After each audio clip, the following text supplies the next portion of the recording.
आप सबको बहुत बहुत बधाई, बहुत बहुत शुभकामनाएं कि ये चातुर्मास इस रूप में चल रहा है। ये बहुत बड़ी बात है।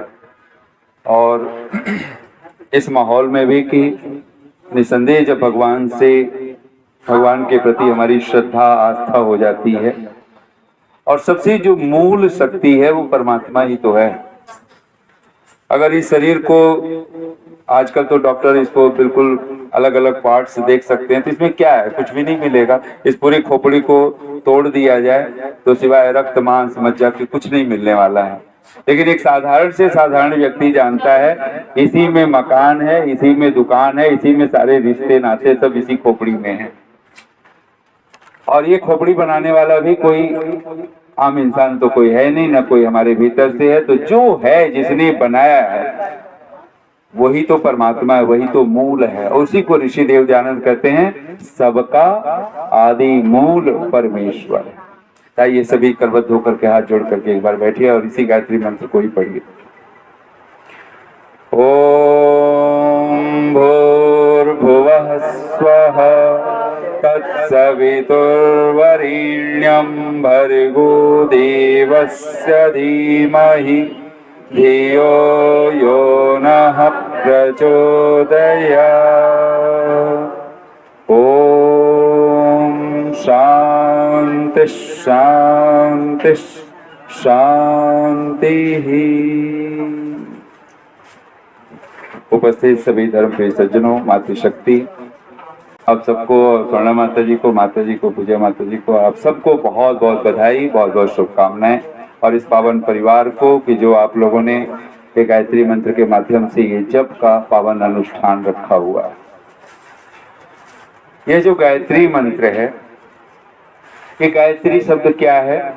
गायंतम त्रायते इति गायत्री। इतना शब्द तो आप लोग रट ही सकते हो। बोलो गायंतम त्रायते इति गायत्री। गायंतम का मतलब होता है गाने वाले को, जो भी इसका गान करेगा, जो इसका पाठ करेगा, जो इसको पढ़ेगा। त्रायते, उसकी रक्षा। त्राण धातु है त्र, तो उसका अर्थ होता है त्राण करना। जैसे कहते हैं ना त्राहिमाम पाहिमाम बोलते हैं, तो मेरी रक्षा कीजिए। जो रक्षा जो अर्थ है, और हर कोई चाहता है कि मैं घर में रहूं तो सुरक्षित रहूं। हमने घर क्यों बनाया हुआ है? सिर्फ रक्षा के लिए, सुरक्षा के लिए। हम राह में चल रहे हों तो सुरक्षित रहें, वहां पे कोई पशु पक्षी, कोई व्यक्ति, कोई ऊट पटांग, ऐसा व्यक्ति कोई हमारे साथ कोई हरकत ना करे। हम वहां पे भी, राह में भी हम निश्चिंत हों। इसको जो रक्षा की भावना है, सुरक्षा, हर कोई व्यक्ति एक चीज ही चाहता है, मैं सेफ रहूं। मैं जहां भी रहूं, घर में रहूं, परिवार में रहूं, समाज में रहूं, राष्ट्र में रहूं, विश्व में कहीं भी जाऊं, तो मैं क्या करूं? मैं सुरक्षित हूं। और आपको जान के हैरानी होगी, जो सुरक्षा का जो भाव है, ये भगवान के नाम में मूल अर्थ है। ये हम जब ओम बोलते हैं, ओम का जो बहुत सारे अर्थ हैं, अवधातु के अनेक अर्थ हैं। अवति, और भगवान का भी नाम क्या है? जैसे गायत्री मंत्र का हमने जो परिभाषा पढ़ी, गायंतम त्रायते इति गायत्री। बोलिए अवति इति ओम। भगवान का जो नाम का जो अर्थ है इतना ही है। आप एक बार आप अगर मन में बोल देते अवति इति ओम, और अव धातु का क्या अर्थ है? रक्षा। तो उसके बहुत सारे 19 अर्थ है, महर्षि पाणिनि ने दिए हुए हैं, लेकिन मूल अर्थ जो है वो है रक्षा, सुरक्षा। अगर हम भगवान की कृपा में, उसकी अनुकंपा में होते हैं तो निसंदेह हम सुरक्षित होते हैं, रक्षित होते हैं, और हमारा तन ही सुरक्षित। अच्छा, हम कई बार हम लोग जो सोचते हैं ना, एक बच्चा है, बच्चा अपनी सुरक्षा देखता है तो वो अपनी माँ के आसपास देखता है, पिता के आसपास देखता है, या अपने स्वजन परिजन, वहीं पे वो सुरक्षित देखता है। फिर भाग करके या फिर खेल कूद में जाएगा, उसको वहां लगता है। आप एक किसी बहुत बड़े आचार्य ने पूछ लिया था कि बच्चों को सबसे ज्यादा प्रिय क्या होता है, तो बहुत सारे लोगों ने उत्तर दिया। आपको क्या लगता है, क्या उत्तर दिया होगा? हाँ, खेल। बच्चों को माँ बाप ऐसा नहीं है कि वो माँ बाप अगर बच्चों को अगर वहाँ खिलौने हो और वहाँ पे पशु पक्षी हो, छोटे मोटे खरगोश हो, कोई खिलौने हो, तो बच्चा आपको माँ को छोड़ देगा, पिता को छोड़ देगा, सबको छोड़ देगा, वो उन बच्चों खरगोश के पीछे दौड़ेगा, वो तितलियों के पीछे भागेगा। लेकिन उसको भी पता है कि यहाँ से भी ज्यादा, अगर उसको पता है अंत में मेरी असली सुरक्षा कहाँ है, तो फिर वो माँ को ढूंढता है। माँ बाप उसको पता है कि मेरी माँ मुझे मेरी चिंता कर रही है, अगर मैं कहीं इधर उधर होऊंगा तो माँ मुझे ढूंढ लेगी। अगर मेरी माँ मेरे आसपास है, पिता मेरे आसपास है, तब तो वो सारे संसार भर में घूमना चाहता है, खेलना चाहता है, कूदना चाहता है। इसलिए उत्तर अधूरा है। कोई किसी बच्चे को कोई खिलौना प्रिय नहीं है, कोई मिठाई प्रिय नहीं है, कोई खरगोश, कोई प्राणी प्रिय नहीं है। हमने सुना है, छोटे छोटे बच्चे थे, हम लोग कहा करते हैं पुराने जमाने जब मेले लगते थे आज से 40-50 वर्ष पहले, अब तो हर जगह मेला लगा हुआ है, तो दो बच्चे छोटे अपने पिता की उंगलियां पकड़ करके वो मेला घूमने जाते हैं और जिस चीज को देखते हैं उसी पर उंगली धर देते हैं, उठा देते हैं कि पिताजी ये ले लो, खिलौने देखा ले लो। तो पिता ने कहा बेटे अगर हमने सब खरीद लिया तो हाथ तो हमारे भर जाएंगे, फिर वजन हो जाएगा।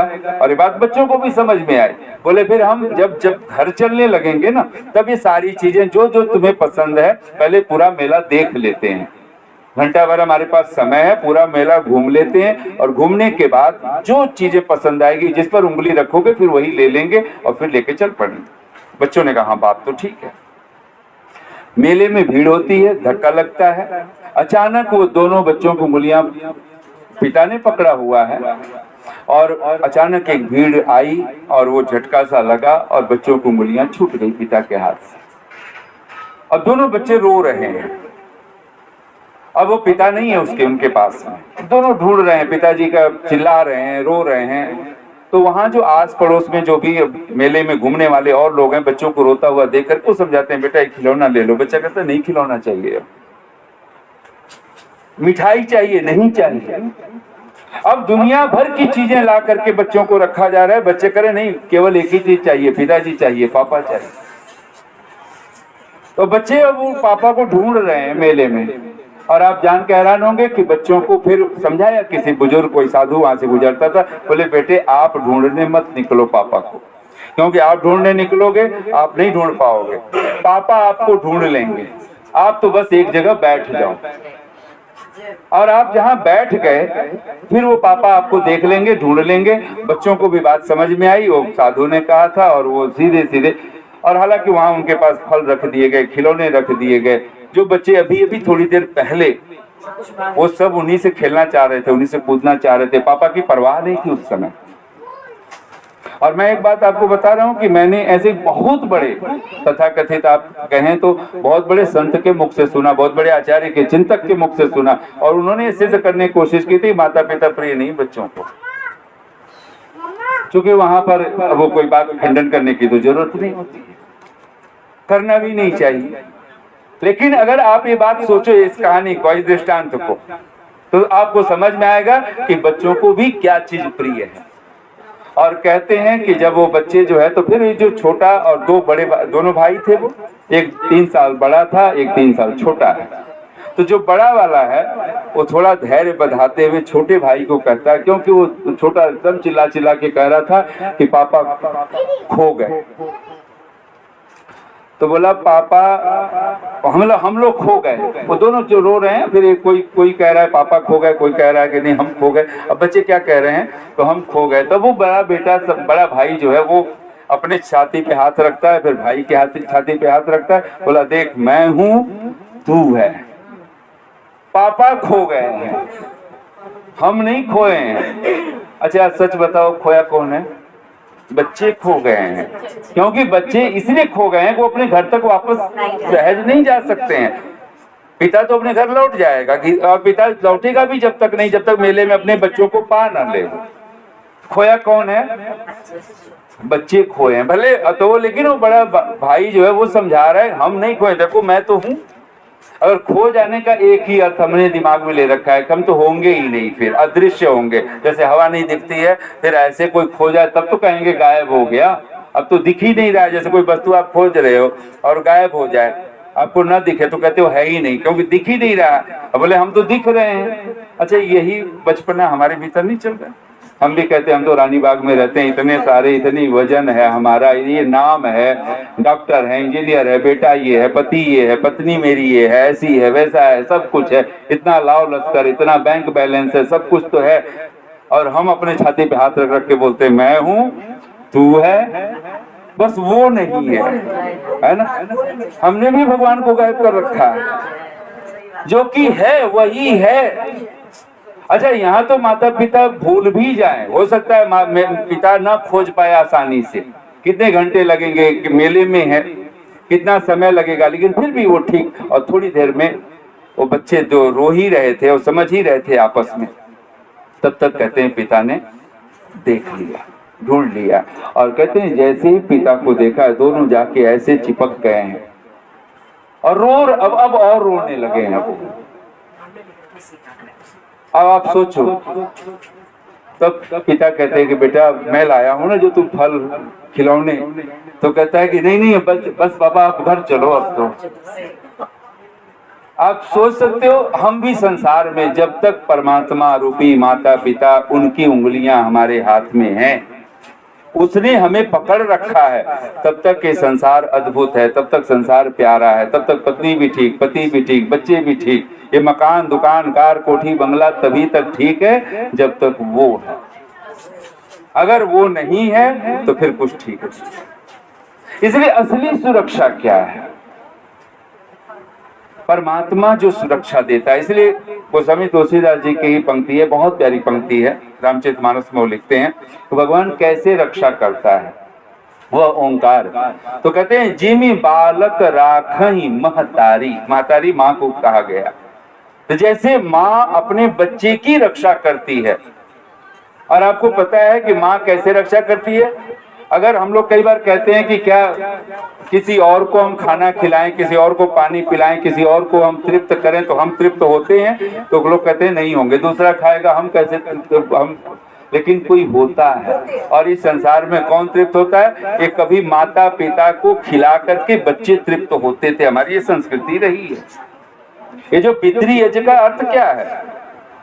माता पिता खा लें, सास ससुर खा लें, फिर अगर बहू बेटे खाने पहुंचते हैं, और अगर इतना ही भोजन हो कि या तो दो में से एक ही कर सकता है, तो उस माता पिता को खिला करके, और बच्चे कहते थे मेरे माता पिता ने भोजन कर लिया, हम तृप्त हो।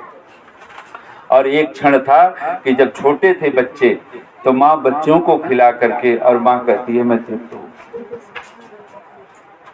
ये तृप्ति कहाँ से आती है? प्रेम से आता है। जहां प्रेम है वहीं तृप्ति होगी, और कहीं हो नहीं सकता। और जितना प्रगाढ़ प्रेम होगा उतनी तृप्ति प्रगाढ़ होगी, और ये प्रेम ही है। इसलिए भक्ति का जो रूप कहा गया, सा तू, बोलिए सा तू अस्मिन परम प्रेम रूपा। प्रेम करता क्या है? जिससे प्रेम करते हैं हम उसको संभालना चाहते हैं, उसकी सुरक्षा करते हैं। भगवान भी हमसे प्रेम करता है, वो हमें कभी छोड़ा। ऋषि दयानंद तो कहते हैं परमात्मा हम सब का निश्चित मित्र है। 3 रिश्ते बनते हैं, एक मित्र, एक शत्रु, और तीसरा है उदासीन, तटस्थ होना, उपेक्षा जिसको कह लो। या तो ना मेरा मित्र है, ना मेरा शत्रु है, मेरा कुछ भी नहीं है। जैसे वो कबीर ने कह दिया, ना काहू से दोस्ती, ना काहू से बैर। तो ऐसे, लेकिन भगवान को ऋषि दयानंद लिखते हैं निश्चित मित्र है। इसका मतलब क्या हुआ? वो हमारा शत्रु तो है ही नहीं, और ये भी नहीं है, उपेक्षा भी नहीं करने वाला है कि ठीक है अब ये मित्र नहीं बनता, शत्रु तो है नहीं, तो इसको छोड़ो, ये अपने ऊपर इसको छोड़ दे। भगवान ने कभी छोड़ा? जैसे माँ बाप की आंखें, चाहे 80 वर्ष की माँ हो जाए, और उसको अगर होश में है तो वो अपने बच्चे को अभी वैसे लगता है छोटे ही बालक है, चाहे वो 60 वर्ष का है, 70 वर्ष का है, वो उसको फिर भी आज भी डांटती रहेगी, तूने खाना खाया, पानी पिया, तूने ये किया, तो क्यों अपनी केवल बच्चों की संभाल में लगा रहता है, अपनी सेहत की ध्यान नहीं रखनी है तुझे? वो ऐसे ही, ये जो प्रेम है, और प्रेम का सीधा सा अर्थ आप जान के हैरान होंगे, धर्म के क्षेत्र में प्रेम की बड़ी उपेक्षा की गई। हम लोग चूंकि गलत लोगों ने प्रेम शब्द को पकड़ के बैठ गए, तो हमें लगता है अगर ये प्रेम होता है तो इस प्रेम को तो छोड़ ही दो, जो इंग्लिश वाला चलता है, इससे कोई अर्थ तो है नहीं। इसमें याद ध्यान देना, लव तो बीच में लिखा हुआ है प्रेम का, लेकिन वो आई और यू में खत्म हो जाता है, वो केवल आई यू रहता है। भैया मैं और तू, ऐसे हिंदी में क्या बोलेंगे, मैं और तू, और इसको दो डबल कर दो तो क्या बनता है, मैं तू। वहां प्रेम बचता ही नहीं है। अच्छा, परमात्मा भी चाहता है जब प्रेम हो तो वहां मैं न हो। या तो कहते हैं प्रेम में, संसार का प्रेम में कहते हैं कि या तो तू ही तू बचे। ये गुरु नानक की पंक्तियां हैं। आप कहते हैं तेरा ही तेरा, भाड़ा तेरा, मीठा लागे। तो या तो तू ही तू निकले, त्वम एव एकमात्र त्वमेव सर्वम मम देव देव, तू ही मेरा सर्वस्व है। और ये शुरुआत यहीं से होगी। और एक क्षण आता है कि फिर हम लोग तो पंक्तियां बोलते हैं ना, चार, बच के तूफान से निकल आई किनारे जिंदगी, जब से तुझ पर हे प्रभु श्रद्धा हुई है, आस्था हुई है, जब से तुझे मूल जाना है। और मूल की फिक्र जिस दिन हम करना शुरू कर देते हैं, क्योंकि जो तू सींचे मूल को फूलई फलई अघाय। यहाँ कुछ भी सींचना हो, अगर आप कोई चीज वृद्धि, और मूल का अर्थ क्या होता है, तो ऋषि ध्यान का एक वाक्य, आप सब उसको भी बोलेंगे तो कई बार आपको ध्यान में रह जाएगा, अगर हाँ ये चीज सुनी थी, कभी कहीं बोलेंगे तो आप बोलिए, मूलम वृद्धि हेतुकम। आप चाहते हैं ना घर में हमारी वृद्धि हो, बढ़ोतरी हो। बढ़ोतरी कैसे होती है, तो कहा मूलम वृद्धि हेतुकम। मूल का ऋषिदान का अर्थ है ये भाष्य करते हुए, मूल का एक ही अर्थ होता है। और मैं तो जिस दिन ये अर्थ पढ़ा, मैं तो पढ़ा था, हालांकि वहां तो उस प्रसंग को नहीं ज्यादा ऋषि ने कोई लंबा किया है, ना उसका कोई व्याख्या किया, लेकिन उन्होंने अर्थ लिखा है। और जिस दिन वो ये अर्थ मिला, हम तो उछल पड़े, जैसे अगर कोई छलांग लगती हो तो कितनी छलांग लगी होगी मुझे नहीं पता, लेकिन इतना रोमांच हुआ था। मूलम, क्योंकि ये सीधा फिर ऋषि का पहला ही सूत्र एकदम मस्तिष्क में आया, सबका आदि मूल परमेश्वर। मूलम वृद्धि हेतुकम। अगर आप मूल से जुड़े हुए हो तो आपकी वृद्धि होती चली जाएगी। और जितना मूल से हम कटेंगे, छटेंगे, मूल को छोड़, आपको पता है कि बहुत सारे वृक्ष होते हैं जो बहुत लंबाई, आजकल आपको ऐसे से मिल जाएंगे कि बहुत बड़ा वट वृक्ष है, कितने साल का है, 100 साल का है, कितना बड़ा है, गमले में है। क्या होता है, वो मूल काटते रहते हैं, जड़ काटते रहते हैं, जड़ काटते रहते हैं। बहुत सारे वृक्ष हैं, आपको आज छोटे छोटे आम के पेड़ों पे बहुत सारे बड़े बड़े फल, और उतने बड़े फल बहुत बड़े पेड़ पे तो आएंगे नहीं। आप सोच लो ना, उतने बहुत बड़ा पेड़ हो आम का, देसी आम के पेड़ देखेंगे तो बहुत ऊंचाई पर हाइट पे होते हैं, वहाँ वो छोटे छोटे फल आते हैं, इतने बड़े नहीं आएंगे कि बड़े बड़े आए, जो आज तो पपीते के बराबर भी आ जाते हैं, तो बात नहीं। तो वो क्या होता है, जड़ काटते रहते हैं, तो उसकी वृद्धि वो नहीं होती है। मूलम वृद्धि हेतु, अगर आप मूल से जुड़ते हो आपकी वृद्धि को कोई नहीं रोक सकता। जो तू सींचे मूल को फूलई फलई अघाय, वो फलता है, फूलता है, वृद्धि को प्राप्त होता है। सहज रूप से अगर हम अपने मस्तिष्क में बिठाएं तो ये जो परमात्मा है, अवति इति ओम, जिसके लिए भगवान, और यहाँ गोस्वामी जी लिखते हैं, जिम बालक राखहि महतारी, जैसे माँ अपने बच्चे की रक्षा करती है, भगवान वेदव्यास श्रद्धा के लिए, भक्ति के लिए, जो प्रेम शब्द है इसी की व्याख्या, जब प्रेम आप कहते हो ना, इसी को, ये अच्छा है कि शब्द बचा हुआ है श्रद्धा, नहीं तो ये भी गलत लोगों के हाथ में पहुंचे, फिर भी पहुंच ही गया है धीरे धीरे। अजी हमारी तो वहां श्रद्धा है, और श्रद्धा को हमने कहाँ पहुंचा दिया है इसकी कोई कल्पना नहीं। श्रद्धा तो क्या है, तो आप बोलिए एक बार, ये भी संस्कृत का छोटा सा शब्द है, श्रद्धा जननी इव कल्याणी योगिनम पाति। पाति का मतलब होता है रक्षा करना, ये पा धातु है, पारक्षणी। ऋषि दयानंद जब पिता शब्द लिखते हैं ना परमात्मा के लिए, तो ये भ्रम में मत रहिए कि वो पिता पुरुष की को अपने पिता से बड़ा प्यार था या माँ से कम था, वो या पिता को ही बहुत प्रिय समझते हैं। वहाँ जब भी आप ऋषि का भाष्य पढ़ेंगे, हिंदी और संस्कृत दोनों का, तब आपको समझ में आएगा पिता का वो एक ही अर्थ लेते हैं, पालकः। पिता क्या है, पालकः, इसलिए वो माता भी पालक है, माता भी पिता है। गुरु भी पिता है, वहां जितने भी पितर आचार्य उन सबको पिता का, जो आपका पालन पोषण करता है, जो आपका रक्षा कर रहा है, जो आपको हर समय आपको अपने नजरों में रखे हुए है, जिसकी नजर से हम एक पल भी हम ओझल नहीं हो सकते हैं। तो कहते हैं भगवान वेदव्यास, श्रद्धा जननी इव कल्याण, जैसे माँ कल्याण करती हर समय बच्चे के, कहते ठीक ऐसे ही श्रद्धा माँ की भांति कल्याण करने वाली। और कहते योगिनम, श्रद्धा को कौन पूजता है, श्रद्धा को कौन पुकारता है, उसी का नाम योगी है। हम लोग कई बार सोचते हैं जी ऐसे हम तो गृहस्थी, हम तो योगी क्यों होंगे। आपको पता है बिना योग के सुख शांति का कोई मतलब ही नहीं है। हम जितने मात्रा में सुखी हैं, चाहे आप जिस भी रूप में हो, गृहस्थ में हो कि ब्रह्मचर्य में हो कि वानप्रस्थ में हो, ये तो एक परंपरा बनाई गई ताकि व्यक्ति को धीरे धीरे लगा रहे, अटैचमेंट उस तरह का ना बने। नहीं तो घर बनाया 25 वर्ष के बाद अब ऐसी स्थिति होती है, अब तो जंगल है ना उस तरह के भाव हैं, अब तो आपको अपने घर में ही ब्रह्मचर्य और संन्यास सब सिद्ध करने पड़ेंगे, नहीं तो बाहर गए तो फिर माहौल अलग ही है। लेकिन एक समय था वो रखा गया इसलिए कि आपको घर में आपके दायित्व एकदम छूटते चले जाएंगे और धीरे धीरे वो आपका अटैचमेंट खत्म होता चला जाए और आपको लगे कि मेरा जीवन का लक्ष्य ये नहीं है। और इस शरीर के साथ भी धीरे धीरे उसी तरह के भाव। और आपको पता है सन्यास की आयु क्या है, 75 लिखा है ना।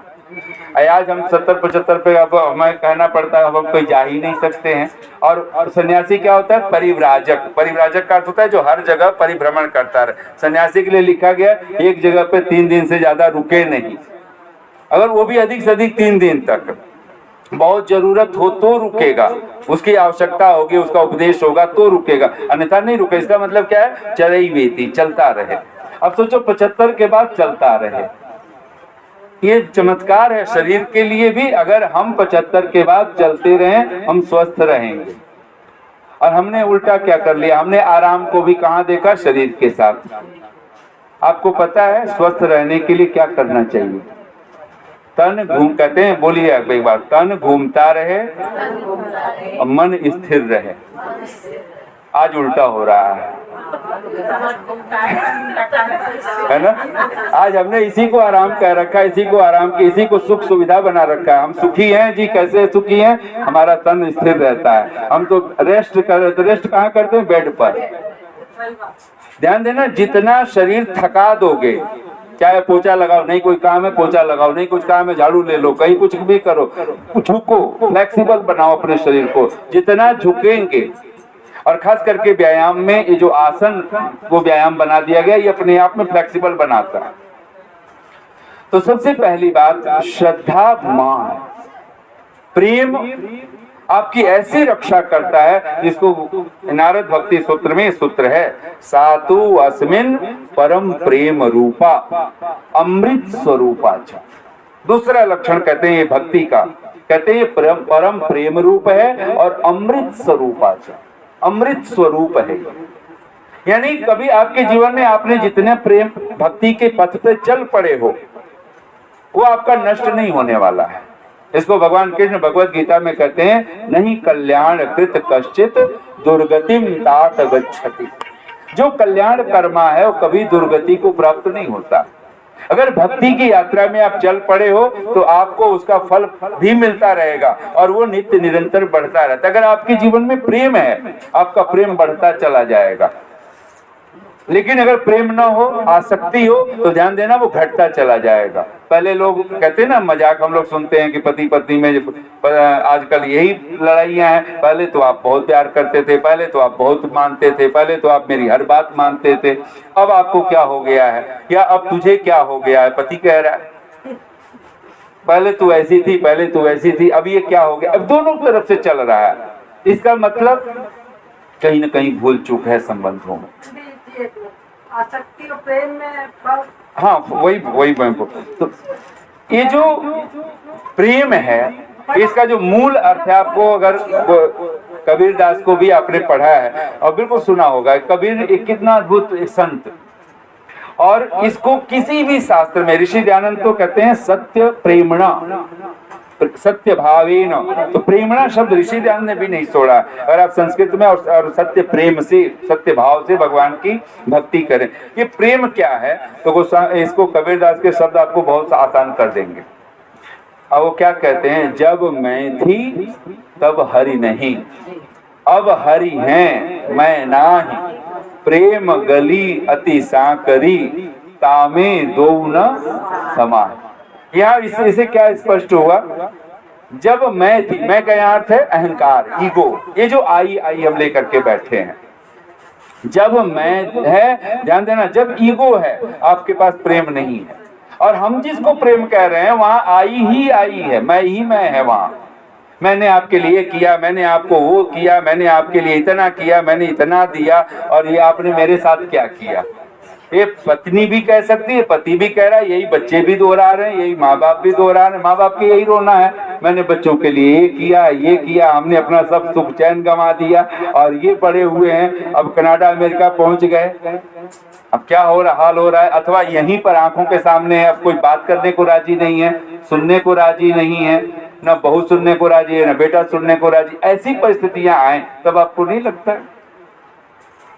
और ध्यान देना, जो प्रेम होता है वो प्रतिदान नहीं चाहता है, वो उल्टा आपसे कुछ नहीं चाहता, उसको देना है। आपको कुछ आपको मिले ना मिले, मुझे देना है, मुझे हर हाल में देना है। और इसको कहते हैं प्रेम। अभी मैं एक साधु को सुनता था, वो कहता है कि हमारा प्रेम स्व केंद्रित है, मैं केंद्रित है। तो क्या होता है, मैं बस में जाऊं तो मुझे सीट मिले, ट्रेन में जाऊं तो मुझे सीट मिले, मैं घर में रहूं तो मुझे सारी सुख सुविधा मिले, मेरे पीछे ही सब लोग अपना जैसे नौकर चाकर की तरह खड़े हो जाए, बोलिए महाराज अब क्या चाहिए आपको, है ना। ये चीज स्व केंद्रित। वो कहता है साधु, इसको ये प्रेम, इसी को स्वार्थ कहेंगे आप। जब प्रेम आपका बढ़ता है तो फिर थोड़ा सा प्रेम, अगर ये स्वार्थ आपका घटे तो क्या होगा, स्वजन केंद्रित होगा। फिर आप ये नहीं कहोगे मुझे ही मिले, फिर मेरी पत्नी को भी मिले, मेरे भाइयों को भी मिले, मेरे पिता को मिले, मेरी माता को भी ये सुविधा मिले, जो मैं सुविधा चाह रहा हूँ, जो सुख शांति, वो मेरे पूरे परिवार को मिले, स्वजन।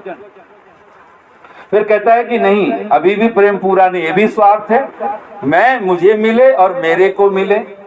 तो कहा अगर ये आपका प्रेम बढ़ेगा तो कहाँ जाएगा, तो सज्जन केंद्रित हो जाएगा। पहले क्या हुआ, स्व केंद्रित, बोलो स्व केंद्रित, स्वजन केंद्रित, सज्जन केंद्रित। सज्जन का मतलब, अब जो सज्जन लोग हैं, हम जिनको नहीं भी जानते हैं, कोई कह रहा है ये फला व्यक्ति सज्जन है, और ध्यान देना आप उसको प्रेम देने के लिए राजी। अगर आपके पास इतना ही सुख सुविधा है कि या तो मैं भोगूं या तो वो भोगे, तो आप क्या करोगे, आप उस सज्जन को दे दो, अन्यथा दुखी रहेंगे ना फिर। तो ये स्वजन केंद्रित, सज्जन केंद्रित। और फिर आगे वो कहता है अगर आपका प्रेम सचमुच प्रेम होगा तो दुर्जन केंद्रित भी हो जाएगा। दुर्जन केंद्रित क्या हुआ, जो दुष्ट है उसको भी आप सुख पहुंचाना चाहोगे। और आगे अगर कहा यही नहीं ये प्रेम रुकेगा, तो कितने हो गए, स्वकेंद्रित, स्वजन केंद्रित, सज्जन केंद्रित, दुर्जन केंद्रित। और ये बहुत बड़ी बात है, दुर्जन तक पहुंच जाए तो आप, ये तो चमत्कार है। लेकिन दुर्जन तक ही नहीं, फिर कहा, बोलिए सर्वजन केंद्रित। सर्वजन, जैसे सर्वजन हिताय कहा जाता है, सबके साथ, प्राणी मात्र के साथ। ये जो प्रेम होता है वहां मोह होता ही नहीं, दायरा घटता गया ना। अब आप कहें कि नहीं मैं अपने मोह को तोड़ दूंगा, मैं जो मुझे प्रेम हो रहा है, मुझे राग हो रहा है, उस राग को प्रेम बढ़ाना है तो आप दायरे को बढ़ाते चले जाए। जितना आप दायरा बढ़ाएंगे, आपके पास आज 2 रोटी है, आप खुद खा लेते हो, फिर जैसे ही आपने पत्नी ले आए घर पे तो आप पत्नी को भी आप उसकी चिंता कर रहे हो, फिर बच्चे आए, फिर बच्चों की चिंता की, दायरा बढ़ रहा है ना। 2 रोटी है, अब अकेले 2 रोटी लेके खा नहीं लेते हैं। अब 2 रोटी आई तो अरे बच्चों ने खाया, अब पहला ख्याल एकदम जाता है बच्चों ने खाया, पत्नी, फिर पति पत्नी आपस में एक दूसरे को पूछते। और अगर ये दायरा बढ़ता जाएगा तो क्या माता जी ने लिया, पिताजी ने लिया, ये तो पहले ही होना चाहिए था, तो दादा दादी भाई, आपके अड़ोस पड़ोस तक ये मामला पहुंचेगा। फिर ये धीरे धीरे, और ये चीजें हम लोगों के दैनिक व्यवहार में था। इसको क्या यज्ञ बोलते थे, आप बोलिए? 5 यज्ञों में से 3 यज्ञ जो है इसी कार्य के लिए, पितृयज्ञ, बलि वैष्णदेव यज्ञ और अतिथि यज्ञ। ये 3 यज्ञ इसी कार्य के लिए, हमने प्रेम करने के लिए, भक्ति करने के लिए और अपने मैं को हटाने के लिए। और आप हैरान हो जाएंगे कि आपके पास अगर ये वाली भक्ति होगी, आपके पास भोजन, और ऐसा ही हो कि आप अभी आपने भोजन नहीं किया है, आपको इतनी खुशी होगी और उस समय कोई अतिथि आ जाए और कोई अच्छा पकवान आपने बना रखा, सोचा भी नहीं था। और अतिथि का तो होना भी यही चाहिए, बिना बुलाए आए वो अच्छा हो, मतलब सौभाग्य होता था। पुराने जमाने में तो यही मानते थे और कहते थे कि अब मैं नहीं खाऊंगा, अब महाराज आ गए हैं ना, या फला साधु आ गए, सज्जन आ गए, वो हमारे रिश्तेदार आ गए, कोई ऐसा रिश्तेदार आ गया, आप उनको उसके सामने परोस देते हो। आज लोग सोचते हैं अरे दुर्भाग्य हो गया, इसी समय महाराज को आना था। हाँ, हमने तो आज बड़ी मुश्किल से, तो इतने दिनों बाद प्लानिंग करके तो हमने ये उल्टे सीधे चीजें मंगवाई थी और आज ही इनको आना था, आज ही मामा काका फूफा को आना था, आज ही ये ताऊ जीजा को आना था। क्या आप सोच सकते हो ना, कैसी स्थितियां हमारी बनती चली जा रही। अब गायत्री मंत्र को आप ले लो, रक्षा कहाँ चाहिए? एक हमारा तन है, एक मन है, एक आत्मा है। तीन के तल पे आप सोचिए, ये तन है, मन है और आत्मा है। अभी हमने स्वास्थ्य को भी नहीं समझा हुआ है। तन घूमता रहे तो तन स्वस्थ रहेगा, मन स्थिर रहे तो मन स्वस्थ होगा। और तन मन दोनों को उलट दो तो क्या बनेगा? मन उल्टोगे तो क्या बनेगा? नम। तन उल्टेंगे तो क्या बनेगा? नत। दोनों का अर्थ एक ही है, झुकना। यानी तन भी अगर जितना फ्लेक्सिबल होगा, जितना झुकता हुआ होगा, उतना स्वस्थ रहेगा। मन जितना झुका हुआ होगा, मन में अकड़ ना हो, अकड़ ही तो मन का, अकड़ना ही तो अहंकार है ना, और वही अकड़ ही मन को अस्वस्थ कर देता है। वही 1000 तरह की विकृतियां मन को दे देता है। तो कहते हैं तन और मन दोनों को जितना नमा करके रखोगे। अन्ना हजारे जब आंदोलन चलता था, मैंने उनके मुख से 2 पंक्तियां सुनी थी, मैं उसको बड़ा दोहराता रहता हूँ। झुकता तो वो है जिसमें जान होती है, झुकता तो वो है जिसमें जान होती है, वरना अकड़ना तो मुर्दों की पहचान, मुर्दे की पहचान। जितनी जितनी मात्रा में अकड़ है, ज्ञान की अकड़ हो, विद्या की अकड़ हो, भक्ति की अकड़ हो, कुछ भी अकड़ हो, मैं बहुत बड़ा ज्ञानी, मैं बहुत बड़ा धनी, मैं बहुत बड़ा वो, तो समझो उसके अंदर कुछ है नहीं। अकड़ है इसका मतलब वो चीज है ही नहीं। शरीर अकड़ता चला जा रहा है, तब पता है ना कब कहाँ जाने वाले हैं। शमशान घाट की यात्रा नजदीक है। जितना शरीर अकड़ता जाए और जितनी फ्लेक्सिबिलिटी है, बच्चों को देखो वो सहज हैं, फ्लेक्सिबल हैं जितनी, और आजकल बच्चे भी फ्लेक्सिबल नहीं रहना चाहते हैं, माँ बाप खुद नहीं, उस तरह की सोच नहीं हमारी रह गई है। गायत्री मंत्र कहता है गायंतम त्रायते, गाने वाले का, जो इसको गाए। और गाने में आप क्या गा रहे हो? अब यहाँ पे भगवान के जो मंत्र हैं, भू भुवः स्वः, वैसे तो गायत्री मंत्र तत्सवितुर से बोलते हैं, ये 3 इसको महाव्याहृति बोलते हैं। पुराने आज भी पूरब में चले जाएं तो महिलाएं अपने पतियों का नाम नहीं लेती हैं। तो कहते हैं कि जिसका हम किसी का भी, अगर ससुर का नाम नहीं लेंगी, सास का भी नाम नहीं लेंगी, वो पति का नाम नहीं लेती हैं, सोचते हैं कि हमने जो है इज्जत घटा दिया, नाम नहीं लेना। वो बहुत, एक जगह तो मैंने मजाक सुना है इसी पर, नाम ना लेने पर भी, कि एक जगह वो एक घर में मेहमान हो गए, ऐसे पूरब का घर था, तो मेहमान आए तो सास ने पूछ लिया बहू से कि बहू क्या बनाई है, भोजन में क्या क्या बनाया। उसने बताया कि सारी चीजें मैंने, खीर भी बना दी है, चपाती भी बना दी है, और जो वैसे भी दाल रोटी सब्जी, जो सारे नाम दे दिए उसने। और उसने कहा लखन के बापू की चटनी बना दी है। अब वो जो मेहमान थे तो सास बिल्कुल ठीक है बोली, कोई बात नहीं, सास को पता था। तो अब सास बिल्कुल उसे, तो वो जो मेहमान थे उनके कानों में भी आवाज पड़ गई। उन्होंने कहा माता जी, सास को बुलाए, बोले माता जी एक बात आपसे पूछनी है, चपाती भी ठीक है, खीर भी ठीक है, ये सब ठीक है, लेकिन लखन के बापू की चटनी ये क्या चीज है? क्या आपकी बहू इसमें गुस्से में है? एक तो ये सोचा, लेकिन शब्द तो ऐसे नहीं लग रहे थे कोई गुस्से में बहू बोल रही हो। तो बोले असल में आप समझे नहीं, मेरी बहू है ना, वो अपने पति का नाम नहीं लेती है, और लखन उसके बेटे का नाम है, बापू के उसका नाम है धनिया, तो लखन के बापू की चटनी बनाई है, मतलब धनिया की चटनी बनाई। अब इतना कहना था तो उसने लखन के बापू की चटनी बना दी। तो हम लोग भी कई बार ऐसा होता है कि हम प्रेम में भी हम क्या कुछ कर जाते हैं, लेकिन मूल चीज आप समझिए।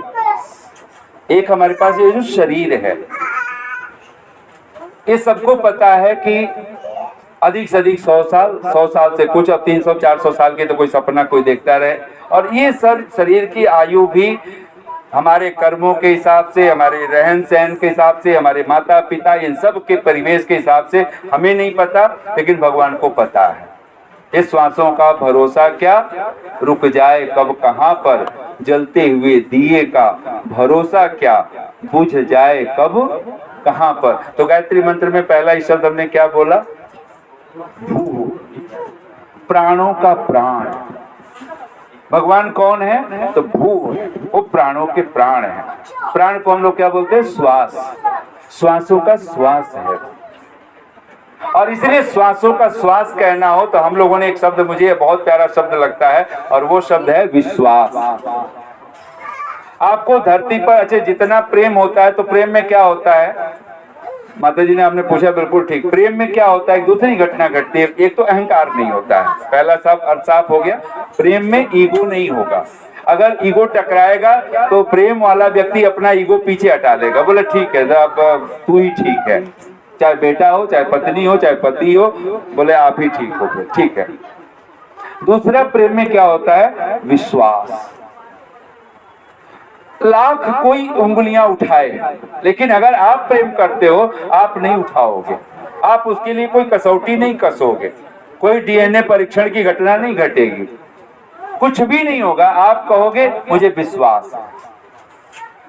और ये विश्वास शब्द आप जान के हैरान होंगे, विश्वास है तो हम सुख में होते हैं। संदेह हो, संशय हो, आप घर में हर समय, तो आपको पता है एक तो सीसीटीवी कैमरे लगा के रखो, पत्नी पे भी लगा के रखो, पति पे भी लगा के रखो, बच्चों पे भी लगा के रखो, पढ़ रहे हैं कि नहीं पढ़ रहे हैं। अब बच्चों को भी पता है, तो वो अगर सीसीटीवी उनको पता है तो फिर उसी हिसाब से अपनी पढ़ाई करेंगे। आपको धोखे में भी रखा जा सकता है और कुछ भी किया जा सकता है। ध्यान देना, विश्वास, हम लोग कहते हैं ना, घर घर में हो उजास तो समझो बसंत है, घर घर में हो उजास तो समझो बसंत है, कोई न हो उदास तो समझो बसंत है। संदेह तो रिश्तों में है पतझड़ की निशानी। संदेह जहां पैदा हो गया, विश्वास को समझना हो तो संदेह सबसे समझ सकते हो। हम लोग कहते हैं जी क्या विश्वास करना, हर चीज को जान जान करके, मान मान करके चलना ये ठीक नहीं है, जानो बस। बोला नहीं, अब कितना जानोगे, अगर 40 साल 50 साल 60 साल शादी को हुए हो गए, कितना पत्नी को हम जानते हैं, कितना पति को जानते हैं, कितना माँ बाप को जानते हैं, कौन जानता है। और अंत तक आप माँ बाप कहते हैं बेटा नहीं समझ पाया, बहू नहीं समझती है, पत्नी नहीं समझती है, पति नहीं समझता है, दूसरे समझते हैं, नौकर चाकर हमें समझ लेते हैं, हम नहीं समझ पाए किसी, क्योंकि हमने कभी सोचा भी नहीं। और इसलिए नहीं समझ पाते हैं क्योंकि हमारे जीवन में हर क्षण संशय संदेह भरा हुआ। थोड़ी देर विश्वास करते हैं, फिर कहते हैं नहीं इसको, इस उल्टी खोपड़ी है इसकी, इस पर विश्वास नहीं करना है। पति का अरे कुछ नहीं है, ये वो बाहर ही वकील हैं, इंजीनियर हैं, डॉक्टर हैं, फलाने हैं, घर में तो महामूर्ख हैं, है ना। आपको हर डॉक्टर को ये लगता है, पता चलेगा, आप कर सकते हो, कितनी भी दुनिया का जज हो, घर में महामूर्ख होता है, पत्नी के आगे पढ़ते ही महामूर्ख है। ये चीज समझने भी नहीं दे सकती है। और वो एक ही चीज नहीं समझने देती, संशय संदेह। तो जहां प्रेम होता है, जो भू शब्द हम जब गायत्री मंत्र में भगवान को कह रहे हैं, तो कह रहे हैं कि हमें संशय नहीं है, आपके ऊपर संदेह नहीं है, परम विश्वास, ये श्वास है। विश्वास, विशेष श्वास अगर कोई है तो विश्वास। तो क्या पंक्तियां हैं, घर घर में हो उजास तो समझो बसंत है, कोई न हो उदास तो समझो बसंत है, संदेह तो रिश्तों में पतझड़ की है निशानी। संदेह तो है रिश्तों में पतझड़ की निशानी, अगर आपस में हो विश्वास तो समझो बस। आपस में अगर ये विश्वास, और असली रिश्ता किसका है? तो भगवान का। क्योंकि सब रिश्ते आज नहीं कल, अगर कोई कह रहा है कि मैं आपको कभी नहीं छोड़ूंगा छोड़ूंगी, वो छोड़ के चल देता है, शरीर छूट जाएगा, कुछ पता ही नहीं है। और कई लोग ऐसे मिलते हैं तो कोई कहता है कि मैंने भी अपने जीवन में बहुत देखा, ऐसे लोग मिले जो कोई वकील है, कोई बहुत अच्छे पोस्ट पे है, कोई अच्छा डॉक्टर है, इंजीनियर है, बोले आचार्य जी हम तो ना बस जो आपकी इच्छा है ना उसको बिल्कुल पूरा करेंगे। पता चला 2 साल में शरीर छोड़ के चल दिए। वो ठीक ठाक थे और शरीर अब नहीं। ऐसे न जाने कितने बच्चे छोड़ के चल सकते हैं, पत्नी छोड़ के चल देगी, पति छोड़ के चल देगा, कोई आपको जिससे बहुत ज्यादा लगा हुआ पता चला वही छोड़ के चला गया। तो यहाँ कोई, लेकिन कोई है जो छोड़ता ही नहीं, हमें निश्चित मित्र है। वो कौन है? वो परमात्मा। वो क्या है? तो ये 3 व्याहृतियों में भगवान को पुकारते। भगवान का नाम सीधे लेना ठीक भी नहीं है। जैसे हम, ये मजाक नहीं है कि पति का नाम आज तो लेने में ही लगे हुए हैं, तू तड़ाक में लगे हुए हैं। अब तो अच्छा है कि कुछ बदलाव आ रहा है, लोग सोच रहे हैं। तो भगवान को हम कैसे क्या कह के पुकारते हैं? भू भुवः स्वः। तब हम भगवान को कहते हैं ओम। इसको अगर आप जब हवन की आहुतियों में एक मंत्र हम लोग आहुतियां देते हैं, भूर्भुवः स्वरोम स्वाहा, आपो ज्योति रसो अमृतम ब्रह्म भूर्भुवः स्वः ओम स्वाहा। ओम क्या है? भूर्भुवः स्वः। इसको यहाँ से प्रारंभ करो तो आपः ज्योति रसः अमृतम ब्रह्म भूर्भुवः स्वः ओम। ये सारे अर्थ ओम के। वो आप है, वो ज्योति है, वो रस है, वो अमृतम है, वो भू है, भुव है, स्व। भू जैसे ही आप विश्वास कर लेते हो, मैं घड़ी पर नजर देकर चलो देख ही लिया, तो भू जैसे ही आपने कहा तो फिर क्या होता है? भुव। ये दूसरी घटना सहज घट जाएगी। भुव का क्या अर्थ है? आप लोग इतने मंत्र पढ़ो, कभी तो एक, इसलिए आपको एक बार जब एक माला हो जाए ना तो फिर इस बार अर्थ पढ़ो। जिनको, हाँ क्या होता है? भगवान को लिखा है अपने धार्मिक धर्मात्मा योगी, वहाँ योगी शब्द आता है। अगर बहुत बड़े बड़े भाष्य, अगर ऋषि दयानंद का अनेक मंत्रों का भाष्य पढ़ेंगे तो भक्त को योगी कहा, कई धर्मात्मा कहा है, विद्वान कहा है, और योगी को तो वो प्राप्त ही नहीं होता है। तो धर्मात्मा को प्राप्त होता है, योगी को प्राप्त होता है। तो धर्म, और इसलिए ऋषि का एक वाक्य आप सब बोलिए एक बार, दुष्टाः परमेश्वराद दूरे बसंती। ये बिल्कुल सहज सा संस्कृत है स्वामी जी का, ये वेद भाष्य में स्वामी जी का भाष्य है ऋषि दयानंद का। दुष्टाः, जो दुष्ट लोग होते हैं, दुर्जन लोग होते हैं, वो क्या करते हैं, कैसे होते हैं? तो परमेश्वराद, परमेश्वर से, दूरे बसंती, वो दूर बसते हैं। वो भगवान का नाम भी नहीं लेना चाहते हैं। वो नाम क्या मतलब, उसका नाम सुनना भी नहीं चाहते हैं। और भगवान का नाम सुनने का, भगवान का नाम न लेने के पीछे का क्या अर्थ होना चाहिए? आप क्या समझते हो कि ऐसे तो हम कब माने कि हम भगवान के, हम वही दुष्ट हम लोग हो गए हैं। कब? जब पुत्र ऐषणा, वित्त ऐषणा, लोक ऐषणा, ये जब इन 3 की इच्छा में हम जब दौड़ लगा रहे हों सारी जिंदगी, जब हमारी पुत्र ऐषणा, वित्त ऐषणा और लोक ऐषणा, तब कहते हैं कि समझो हमारे पास भगवान नहीं। तो भू भुवः कहते हैं जो अपने भक्तों के दुखों का, इसलिए भगवान को जब गायत्री मंत्र पढ़ते हो उसके साथ नहीं, संध्या में, वैदिक संध्या में भी तच्चक्षु, भगवान को कहते हैं चक्षु, वो देखता है। और क्या है, कैसे देखता है? तच्चक्षुर्देव हितम, किसका हित देखता है वो? सचमुच में अगर हित करना है, किसी के पीछे माँ बन करके भगवान अगर उसकी रक्षा करता है, जैसे कबीर ने कहा, कबीरा मन निर्मल भया जैसे गंग का नीर, पाछे पाछे हरि फिरे कहत कबीर कबीर। ये बिल्कुल ठीक होता है। फिर हमें नहीं भगवान को ढूंढने की जरूरत है, फिर तो हमें बैठने की जरूरत है। जैसे वो बच्चे में मेले में कहा, तुझे मेला घूमने की जरूरत नहीं बच्चों को, घूमोगे और पिता को खोजोगे तो बहक जाओगे। तुम्हें एक ही कार्य करना है, तुम बैठ जाओ, आसन लगाओ। पतंजलि की भाषा में आसन लगाएं, प्राणायाम कीजिए, प्रत्याहार कीजिए, फिर धारणा ध्यान समाधि घटना घट जाएगी। भुवः वह दुख विनाशक, दुखों को दूर कर देने वाला। अब जो शरीर का दुख है, अब यहाँ पे मैं लाना चाह रहा हूं, शरीर को भगवान कृष्ण गीता में क्या कहते हैं? वस्त्र, वासांश, शरीर को कहते हैं ना, देह क्या है? वस्त्र है। मैं कौन हूं? मैंने वस्त्र पहन रखा है। तो शरीर को हमने वस्त्र समझ पाए हैं। अच्छा, वस्त्रों का अपना फैशन है। आज ही मान लो आपने कोई महंगा सा वस्त्र लिया और अचानक कोई छोटा मोटा, भगवान नहीं करे, लेकिन अगर ऐसा कोई घटना घटे, दुर्घटना, कि हम एक्सीडेंट होते होते और पूरा वस्त्र तार तार हो गया, बहुत महंगा था लेकिन वस्त्र हमारा फट गया है, और उसके बाद तत्क्षण हमने देखा मुझे एक खरोंच भी नहीं आई है, मेरे शरीर को एक खरोंच भी नहीं आई। अब इसमें दो बुद्धियां बनेंगी, एक बुद्धिमान और एक सज्जन आदमी। अब क्या सोचेगा? आप बताओ, भगवान ने आपकी रक्षा की है कि आपकी रक्षा नहीं की है? नहीं। आप 5,000 का कब वस्त्र था, 10,000 का मान लो आपने वस्त्र ले रखे थे, बहुत कीमती साड़ी ले रखी हो, चाहे कोई आपने आभूषण पहन रखा, कोई ऐसा वस्त्र आपका बहुत कीमती था। आजकल तो उससे भी 20,000, 25,000, 30,000 के कपड़े हैं। अच्छा, खरोंच आएगी तो कितना उस पे आपके पैसे खर्च होंगे? शरीर में अगर चमड़ी पे आ जाए तो 100 रुपए, 200 रुपए, 500 रुपए डॉक्टर की फीस दे दो, थोड़ा बहुत कहीं मरहम पट्टी कर दे। आपको क्या लगता है, भगवान ने रक्षा की है कि नहीं की है? जो सज्जन होगा वो यही कहेगा, अरे इतनी बड़ी दुर्घटना होते होते मेरे शरीर को कुछ हुआ है, लेकिन मेरे कपड़ों को कुछ हुआ है, लेकिन मेरे शरीर को तो एक खरोंच भी नहीं आई।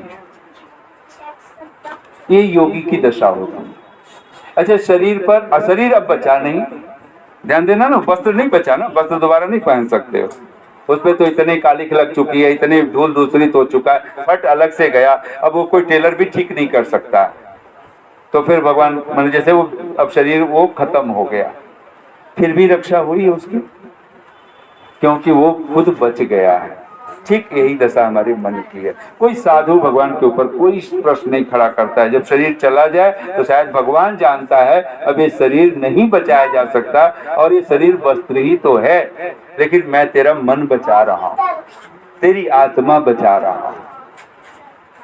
तो भगवान जो भुवा है, कभी स्वामी दयानंद कभी इस पर प्रश्न चिन्ह नहीं खड़ा करने वाले हैं कि मेरी आयु 59 वर्ष की आयु में मैं शरीर चला गया तो क्या वो योगी नहीं है, क्या वो ध्यानी नहीं है? यहाँ तक माना जाता है, आचार्य चाणक्य की पंक्ति है, और बिल्कुल मैं वाणी को विराम दूं, हालांकि मेरे मन में था कि मैं पूरी गायत्री मंत्र की व्याख्या कर दूंगा, वैसा संभव होता ही नहीं है। और एक जगह मैं सत्संग में कहीं बोल रहा था, वक्ताओं को कितना भी समय दे दो थोड़ा ही पड़ता है, होता है ना, लेकिन इसको एक जगह घटा लो अपने ऊपर। जिस दिन यही दशा हमारी बन जाए, हम कितनी भी संध्या करें और हमारा लगे करे समय कम पड़ गया, यज्ञ में बैठे समय कम पड़ गया, सत्संग में बैठे लगे समय कम पड़ गया, तो समझना कि आपकी गति हो रही है, आप भगवान की तरफ चल पड़े हो। और जब लगे अरे समय जो है हवन में बैठ रहे हैं, अरे ये तो हवन में ही सब, अब बच्चे कहने लग जाते हैं, अरे मम्मी बैठती है ना, दादी बैठती हैं, पापा बैठते हैं, ये तो इतना, इसमें ये भी मंत्र जोड़ देते हैं और मंत्र जोड़ देते हैं, तो अब इसमें बैठने का मन नहीं करता। ये नहीं कि शॉर्ट कट करें, 10 मिनट में सब खत्म हो जाए। आजकल बच्चे ऐसे की शिकायत करते हैं। हाँ, आप दिन भर आप हवन करते रहोगे, दिन भर आप ये संध्या इतनी, तो संध्या भी छोड़ देना चाहते हैं, हवन भी छोड़ देना चाहते हैं, सत्संग भी वो बिल्कुल अंग्रेजों के टाइम के हिसाब से करना चाहते हैं। तो ये कहा गया कि नहीं, ये ढंग नहीं है। तीसरा शब्द आप एक बार मस्तिष्क में रख लीजिए, भू, प्राणों का प्राण। तो भू का क्या अर्थ करना है आपने? विश्वास, श्वास, विश्वास। भुवः, अगर आपने सचमुच उस पर विश्वास कर लिया है तो अब वो पंक्तियां दोहरा लीजिए जो, और शायद उसी से समापन भी कर लीजिए। बच के तूफान से निकल आई किनारे जिंदगी। अब भगवान आप पर भरोसा हुआ है, आपको मूल जाना है, अपना श्वास समझ लिया, अब ये प्राण रहे कि जाए, निंदन्तु नीति निपुणा यदि वा स्तुवन्तु लक्ष्मी समाविशतु गच्छतु वा यथेष्टम अद्यैव वा मरणम अस्तु युगांतरे वा न्यायात पथः प्रविचलन्ति पदम न धीरा। इसको ऋषि देव दयानंद ने महाराज भर्तृहरि का श्लोक है, इसको सहज रूप से सत्यार्थ प्रकाश में स्थान दिया। कहते हैं कि जो भक्त होते हैं वो एक ही प्रार्थना करते हैं, चाहे नीति में निपुण लोग, बड़े से बड़े विद्वान, चाहे निंदा करें चाहे स्तुति करें। लक्ष्मी समाविशतु गच्छतु वा यथेष्टम, चाहे धन रहे चाहे धन विदा हो जाए, अथवा धन आए अथवा धन विदा हो जाए। अद्यैव वा मरणम अस्तु, आज मृत्यु हो अथवा युगांतरे वा, चाहे युगों बाद ये शरीर चलता रहे। कहते हैं जो धीर पुरुष है, जो ध्यानशील है, ऋषि ध्यान धीरा का कहते हैं ध्यानशील, कहते वो क्या सोचता है, कहते हैं न्यायात पथ प्रविचलन्ति पदम न धीरा, वो न्याय का, धर्म का, सत्य का मार्ग, उससे वो कभी विचलित नहीं होता। वो कहता है बस प्राण जाए पर वचन न जाए। हम लोग तो आज कहते हैं वचन जाए तो जाए, प्राण नहीं जाना चाहिए। तो भगवान किसकी भुआ करता है, जो उसको श्वास बना लेता है, उसके मन को कोई पीड़ा नहीं होती है, उसके आत्मा को कोई दुख नहीं होता। और स्व शब्द के बहुत सारे अर्थ हैं, स्व का केवल एक ही अर्थ नहीं होता है, सुख तो है ही, स्व का अर्थ प्रकाश भी होता है। स्व का अर्थ स्व को, जैसे को हम कहते हैं तदा द्रष्टु स्वरूपे अवस्थानम, हम अपने आत्म स्वरूप में अवस्थित हो जाते हैं। तब ये पंक्तियां अब पूरी तरह से आप सुन लें और इसी के साथ में वाणी को विराम। बच के तूफान से निकल आई किनारे जिंदगी, चैन से गुजरेगी अब तेरे सहारे जिंदगी। अब किसी का सहारा और मिले ना मिले सब ठीक है। बच के तूफान से निकल आई किनारे जिंदगी, चैन से गुजरेगी अब तेरे सहारे जिंदगी। तू जो मिला तो अब कहाँ तारीकी ये गम की घुटन, तारीकी कहते हैं अंधकार को। तू जो मिला तो अब कहाँ, स्व का अर्थ प्रकाश होता है, जहाँ कोई अंधेरा नहीं होता, कोई घुटन नहीं होता। तू जो मिला तो अब कहाँ तारीकी ये गम की घुटन, हर तरफ है देखती तेरे नजारे जिंदगी। अब चारों तरफ तेरी महिमा है, तेरी गरिमा। तू जो मिला तो अब कहाँ तारीकी ये गम की घुटन, हर तरफ है देखती तेरे नजारे जिंदगी। इससे पहले मैं, अब यहाँ पर भक्त जो शब्द बोल रहा है मैं, इससे पहले मैं, यानी जब तुझ पर भरोसा ना था, तुझ पर विश्वास ना था, तुझे जाना नहीं था, कुछ समझ नहीं पा रहा था, इससे पहले मैं दबा रहता था, दबी रहती थी मैं के बोझ से। मैं यानी अहंकार, अब यहाँ साफ हो गया ना। इससे पहले मैं दबा रहता था, मैं दबी रहती थी मैं के बोझ से। क्या सुकून है जब से तू ही तू पुकारे जिंदगी, क्या सुकून है जब से तू ही तू पुकारे जिंदगी। इतनी शांति और प्रेम से आप सबने सुना। बहुत बहुत साधुवाद, बहुत बहुत धन्यवाद। ओम